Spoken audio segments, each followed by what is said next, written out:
నాలుగవ పదార్థంగా స్వచ్ఛమైనటువంటి ఆవు నెయ్యి.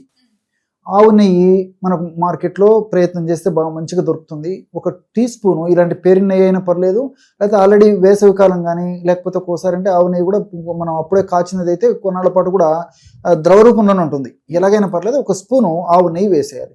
మరి ఆవు నెయ్యి దొరకని పక్షంలో స్వచ్ఛమైనటువంటి గేదె నెయ్యి అయినా పర్లేదు, అంతేగాని కల్తీ నెయ్యి మాత్రం వాడకూడదండి. ఇది చాలా గమనించాలి. మొట్టమొదటి ప్రాధాన్యత ఆవు నెయ్యి. మనసుంటే మార్గం ఉంది, ప్రయత్నం చేస్తే దొరుకుతుంది కాబట్టి ఆవు నెయ్యి వాడుకోవడం మంచిది. తప్పని పరిస్థితుల్లో స్వచ్ఛమైనటువంటి గేదె నెయ్యిని వాడుకోవచ్చు. గేదె నెయ్యి ఒక స్పూన్ ఇందులో కలిపేశారు. ఈ విధంగా కలపడం వల్ల సువాసన భరితమైనటువంటి బ్రహ్మాండమైనటువంటి ఒక మిల్క్ తయారైపోతుంది. చాలా టేస్టీగా ఉంటుందండి. సో తాగేటప్పుడు కూడా మంచిగా అంత ఇంప్రెసివ్గా ఉంటుంది అన్నమాట.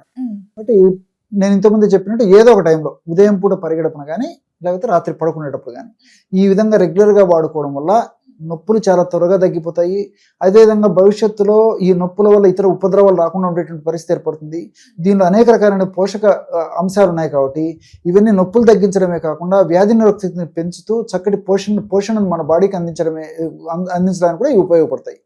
ఇక్కడ మరొక విషయం మనం గమనించాల్సింది ఏంటంటే, బెల్లము తర్వాత నెయ్యి ఇలాంటి వాడాం కాబట్టి మరి వైద్యుల సలహా మేరకే, ముఖ్యంగా వెయిట్ ఎక్కువ ఉన్నటువంటి వాళ్ళు కానీ షుగర్ ఉన్నటువంటి వాళ్ళు కానీ ఇలాంటి వాళ్ళు మాత్రము ఈ యొక్క ఫార్ములాలో ఈ రెండు కలుపుకోవాలంటే వైద్యుల సలహా లేనిది కలుపుకోకూడదు అనమాట.